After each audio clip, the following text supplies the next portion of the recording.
ಇನ್ನು 2028ರ ಚುನಾವಣಾ ಭವಿಷ್ಯವನ್ನು ಪ್ರಸ್ತುತ ಮುಖ್ಯಮಂತ್ರಿಯಾಗಿರುವಂತಹ ಡಿ ಕೆ ಶಿವಕುಮಾರ್ ಅವರು ಈಗಲೇ ನುಡಿದುಬಿಟ್ಟಿದ್ದಾರೆ. 2028ಕ್ಕೆ ಏನಾಗುತ್ತೆ ಅನ್ನುವಂತಹ ಭವಿಷ್ಯವನ್ನು ಡಿ ಕೆ ಶಿವಕುಮಾರ್ ಅವರು ನುಡಿದಿದ್ದಾರೆ.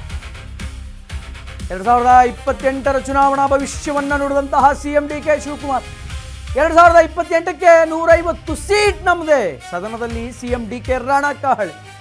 ಅಧಿವೇಶನದ ಕೊನೆಯ ದಿನ ಸಿಎಂ ಬಂಡೆ ಟಾರ್ಗೆಟ್ ಅನ್ನು ಘೋಷಣೆ ಮಾಡಿದ್ದಾರೆ. ವಿಪಕ್ಷಗಳು ಕನ್ನಡಿಗರ ಕೈ ಬಿಡಬಹುದು, ಆದರೆ ನನಗೆ ನಿಮ್ಮ ಹಿತ ಮುಖ್ಯ ಅಂತ ಹೇಳಿದ್ದಾರೆ. ರಾಜ್ಯದ ಜನರ ಹಿತಕ್ಕಿಂತ ವಿಪಕ್ಷಗಳಿಗೆ ರಾಜಕೀಯವೇ ಮೇಲು ಅನ್ನುವಂತಹ ಮಾತನ್ನು ಡಿ ಕೆ ಹೇಳ್ತಾ ಇದ್ದಾರೆ. ಇದೆಲ್ಲವನ್ನ 7.5 ಕೋಟಿ ಕನ್ನಡಿಗರು ನೋಡ್ತಾ ಇದ್ದಾರೆ. ಅವರಿಗೆ ಮುಂದಿನ ಚುನಾವಣೆಯಲ್ಲಿ ಜನರೇ ಬುದ್ಧಿಯನ್ನು ಕಲಿಸ್ತಾರೆ ಅಂತ ವಿಪಕ್ಷಕ್ಕೆ ಹೇಳ್ತಾ ಇದ್ದಾರೆ. NDA ಮೈತ್ರಿಕೂಟದ ಪಕ್ಷಗಳನ್ನು ರಾಜ್ಯದ ಜನ ಯಾವತ್ತಿಗೂ ಕೂಡ ಕ್ಷಮಿಸೋದಿಲ್ಲ. 2028ರಲ್ಲಿ ಹಾಲಿ ಸ್ಥಾನಗಳಿಗಿಂತ ಅರ್ಧದಷ್ಟು ಕಡಿಮೆ ಇವರು ಸ್ಥಾನವನ್ನು ಪಡೆದುಕೊಳ್ತಾರೆ. ಆದರೆ ನಾವು 2028ರ ಚುನಾವಣೆಯಲ್ಲಿ ಮತ್ತೆ ಗೆಲ್ತೀವಿ. 150ಕ್ಕೂ ಹೆಚ್ಚು ಸ್ಥಾನಗಳನ್ನು ಗಳಿಸ್ತೀವಿ, ಗೆದ್ದು ಅಧಿಕಾರಕ್ಕೆ ಬರ್ತೀವಿ. ಸಂಚಲನ ಮೂಡಿಸಿದೆ ಈ ರೀತಿಯಾದಂತಹ ಹೇಳಿಕೆಗಳು. ಡಿ ಕೆ ಶಿವಕುಮಾರ್ ಅವರ ಹೇಳಿಕೆಗಳು ಸಂಚಲನ ಮೂಡಿಸಿದೆ. ಗದ್ದಲದ ನಡುವೆ ವಿಪಕ್ಷಗಳಿಗೆ ಡಿ ಕೆ ಈಗ ಮಾಸ್ಟರ್ ಸ್ಟ್ರೋಕನ್ನು ಕೊಟ್ಟಿದ್ದಾರೆ. ಸದನದಲ್ಲಿ ಕೊನೆಯ ದಿನ, ಅಧಿವೇಶನದ ಕೊನೆಯ ದಿನ, ಆಗ ಡಿ ಕೆ ಶಿವಕುಮಾರ್ ಅವರು ಭವಿಷ್ಯವನ್ನು ನುಡಿದುಬಿಟ್ರು. 150 ಸೀಟ್ಗಳು ನಮ್ಮದೇ, 150 ಸೀಟ್ಸ್ ನಮ್ಮದೇ ಅನ್ನುವಂತಹ ಮಾತನ್ನು ಡಿ ಕೆ ಶಿವಕುಮಾರ್ ಅವರು ರಣಕಹಳೆ ಊದಿದ ಹಾಗೆ ಆ ಗದ್ದಲ ಗಲಾಟೆ. ಒಂದು ಕಡೆ ನಾಗೇಂದ್ರ ರಾಜೀನಾಮೆ ಕೊಡಬೇಕು ಅಂತ ನಿರಂತರವಾಗಿ ಗದ್ದಲ ಗಲಾಟೆ ನಡೀತಾ ಇದೆ. ವ್ಯವಸ್ಥಿತವಾಗಿ ನಡೆಯಬೇಕಾದಂತಹ ಸದನ ವ್ಯವಸ್ಥಿತವಾಗಿ ನಡೀಲಿಲ್ಲ. ಆದರೂ ಕಾಂಗ್ರೆಸ್ ಏನೇನು ಮಾಡಬೇಕು, ಡಿ ಕೆ ಶಿವಕುಮಾರ್ ಅವರ ಸರ್ಕಾರ ಏನೇನು ಮಂಡಿಸಬೇಕು ಅದನ್ನೆಲ್ಲ ಮಂಡಿಸಾಯಿತು. ಇದರ ಮಧ್ಯೆ ಡಿ ಕೆ ಶಿವಕುಮಾರ್ ಅವರು ಮುಂದಿನ ಚುನಾವಣೆಯ ಭವಿಷ್ಯವನ್ನು ನುಡಿದರು. NDA ಪಕ್ಷಗಳು ಏನಿದೆ ಆ ಪಕ್ಷಗಳನ್ನು ರಾಜ್ಯದ ಜನ ಯಾವತ್ತಿಗೂ ಕೂಡ ಕ್ಷಮಿಸೋದಿಲ್ಲ ಅನ್ನುವಂತಹ ಮಾತನ್ನು ಡಿ ಕೆ ಶಿವಕುಮಾರ್ ಅವರು ಹೇಳ್ತಾರೆ. ಆ್ಯಂಡ್ ಡಿ ಕೆ ಶಿವಕುಮಾರ್ ಹೇಳಿದ್ದೇನು, ಒನ್ಸ್ ಅಗೇನ್ ವಿಪಕ್ಷಕ್ಕೆ ಸರಿಯಾದಂತಹ ಶಾಸ್ತಿಯನ್ನು, ತಕ್ಕ ಪಾಠವನ್ನು ರಾಜ್ಯದ ಜನ ಕಲಿಸ್ತಾರೆ ಮುಂದಿನ ಚುನಾವಣೆಯಲ್ಲಿ. ಯಾಕೆಂತಂದರೆ ಒಂದಲ್ಲ ಎರಡಲ್ಲ, ರಾಜ್ಯದ 7.5 ಕೋಟಿ ಕನ್ನಡಿಗರು ನೀವೇನೇನು ಮಾಡ್ತಾ ಇದ್ದೀರಿ ಅನ್ನುವಂಥದ್ದನ್ನು ಭಾಳ ಸ್ಪಷ್ಟವಾಗಿ ನೋಡ್ತಾ ಇದ್ದಾರೆ. ದೇ ಆರ್ ವಾಚಿಂಗ್, ಅವ್ರು ನೋಡ್ತಾ ಇದ್ದಾರೆ. ಆದ್ದರಿಂದ ಮುಂದಿನ ಎಲೆಕ್ಷನ್ಸಲ್ಲಿ ಬಹಳ ಈಸಿಯಾಗಿ ನಾವು ಗೆದ್ದು ಬರ್ತೀವಿ ಅನ್ನುವಂತಹ ಮಾತನ್ನು ಡಿ ಕೆ ಶಿವಕುಮಾರ್ ಅವರು ಹೇಳಿದರು. 150ಕ್ಕೂ ಅಧಿಕ ಸ್ಥಾನಗಳನ್ನು ಗಳಿಸ್ತೀವಿ ಅಂತ ಬೇರೆ ಹೇಳಿದ್ದಾರೆ. ಸುಮ್ಮನೆ ಮಾತಿಗೆ ನಾನು ಗೆದ್ದು ಬರ್ತೀನಿ ಅನ್ನೋದು ಬೇರೆ, ಬಟ್ ಒಂದು ಅಂಕಿ ಅಂಶವನ್ನು ಕೊಟ್ಟು ಹೇಳೋದಿದೆಯಲ್ಲ, ಅದಕ್ಕೆ ನಾನು ಅದನ್ನು ಕಾನ್ಫಿಡೆನ್ಸ್ ಅಂತ ಕರಿತಾ ಇದ್ದೀನಿ. ಯಾಕೆಂತಂದರೆ ಡಿ ಕೆ ಶಿವಕುಮಾರ್ ಅವರು ನಾನು one of the best example ಅದು.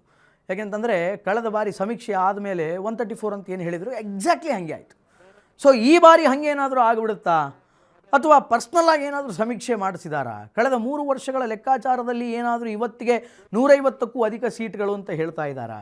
ಇನ್ನೆರಡು ವರ್ಷ ಕಳೆಯೋದ್ರ ಹೊತ್ತಿಗೆ ಅದು 150 ಹೋಗಿ 170 ಆಗುತ್ತಾ, ಅಥವಾ 150ರಿಂದ ಕೆಳಗಡೆ ಇಳಿಯುತ್ತಾ? ಅದೆಲ್ಲವನ್ನು ಕೂಡ we have to wait and watch. 2 ವರ್ಷದ ಕಾಲಾವಧಿಯಲ್ಲಿ ಡಿ ಕೆ ಶಿವಕುಮಾರ್ ಅವರ ಗವರ್ನೆನ್ಸ್ ಹೆಂಗಿರುತ್ತೆ, ಆ್ಯಂಡ್ ಸಿದ್ದರಾಮಯ್ಯನವರು ಮುಖ್ಯಮಂತ್ರಿ ಸ್ಥಾನದಿಂದ ಕೆಳಗಿಳಿದಂತಹ ಪರಿಣಾಮ ಮುಂದಿನ ಎಲೆಕ್ಷನ್ಸಲ್ಲಿ ಎಷ್ಟರ ಮಟ್ಟಿಗಾಗುತ್ತೆ, ಈ ಎಲ್ಲ ಲೆಕ್ಕಾಚಾರಗಳಿದೆ. ಬಟ್ ರೈಟ್ ನಾವು ಈಗ ಡಿ ಕೆ ಶಿವಕುಮಾರ್ ಅವರು 150 ಅನ್ನುವಂತಹ ಒಂದು ಮ್ಯಾಜಿಕ್ ನಂಬರನ್ನು ಲಿಟ್ರಲಿ ಸ್ವಯಂ ಘೋಷಿತವಾಗಿ ಅನೌನ್ಸ್ ಮಾಡಿಕೊಂಡಿದ್ದಾರೆ. ಏನು ಡಿ ಕೆ ಮಾತು ಮತ್ತು ಭವಿಷ್ಯ ಅದೇನು ಅನ್ನುವಂಥದ್ದನ್ನು ಡೀಟೇಲ್ಡಾಗಿ ನೋಡ್ಕೊಂಬರೋಣ.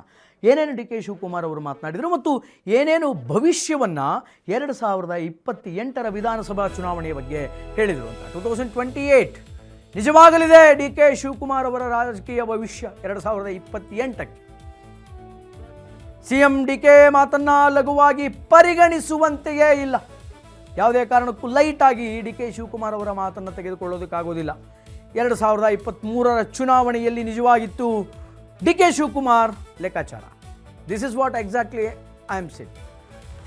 ಕರಾರುವಾಕ್ ಭವಿಷ್ಯವನ್ನು ಹೇಳಿ ಅಚ್ಚರಿಯನ್ನು ಮೂಡಿಸಿದರು ಡಿ ಕೆ ಶಿವಕುಮಾರ್ ಹಿಂದಿನ ಚುನಾವಣೆಯಲ್ಲಿ, ಲಾಸ್ಟ್ ಎಲೆಕ್ಷನ್ಸಲ್ಲಿ. ಎಲೆಕ್ಷನ್ಗೂ ಮುನ್ನವೇ 136 ಸ್ಥಾನವನ್ನು ಗೆಲ್ತೀವಿ ಅಂತ ಡಿ ಕೆ ಶಿವಕುಮಾರ್ ಅವರು ಹೇಳಿದರು. 136 ಸ್ಥಾನವನ್ನು ಗೆಲ್ತೀವಿ ಅಂತ ಹೇಳಿದರು.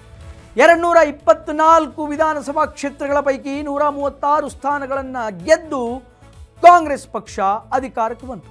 ಈಗ 150+ ಸೀಟನ್ನು ಗೆಲ್ಲುವ ಭವಿಷ್ಯವನ್ನು ಡಿ ಕೆ ಶಿವಕುಮಾರ್ ಅವರು ಇವತ್ತು ಸದನದಲ್ಲಿ ನುಡಿದಿದ್ದಾರೆ. ಸದನದಲ್ಲಿ ದುಡಿದಿದ್ದಾರೆ.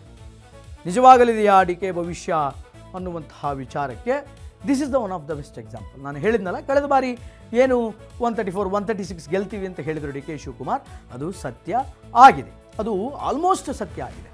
ಸೊ ಆದ್ದರಿಂದ ಡಿ ಕೆ ಶಿವಕುಮಾರ್ ಅವರ ಮಾತನ್ನು ನಾವು ಯಾವುದೇ ಕಾರಣಕ್ಕೂ ಕೂಡ ಅಲ್ಲಗೆಳುವಂತಿಲ್ಲ. ಇವನ್ ನಾವು ನೀವಲ್ಲ, ವಿಪಕ್ಷದಲ್ಲಿ ಕುಳಿತುಕೊಂಡು ಆಡಳಿತ ಮಾಡುವಂತಹ ವಿಪಕ್ಷದ ನಾಯಕರು ಕೂಡ ಅದನ್ನು ಇಗ್ನೋರ್ ಮಾಡುವಂತಿಲ್ಲ, ಲೈಟಾಗಿ ತೆಗೆದುಕೊಳ್ಳುವಂತಿಲ್ಲ. ಸೊ ಹೈಲಿ ಕಾನ್ಫಿಡೆಂಟ್ ಆಗಿ ಹೇಳಿರೋದ್ರಿಂದ ಇದು ಎಲ್ಲೋ ಒಂದು ಕಡೆ ಮಾಸ್ಟರ್ ಸ್ಟ್ರೋಕ್ ಆಗಿ ಕನ್ವರ್ಟ್ ಆಗಿದೆ ಭಾರತೀಯ ಜನತಾ ಪಾರ್ಟಿಯ ನಾಯಕರಿಗೆ. ಸೊ ಮುಂದಿನ ಡಿ ಕೆ ಶಿವಕುಮಾರ್ ಅವರ ಪೊಲಿಟಿಕಲ್ ಪ್ಲ್ಯಾನ್ ಏನು?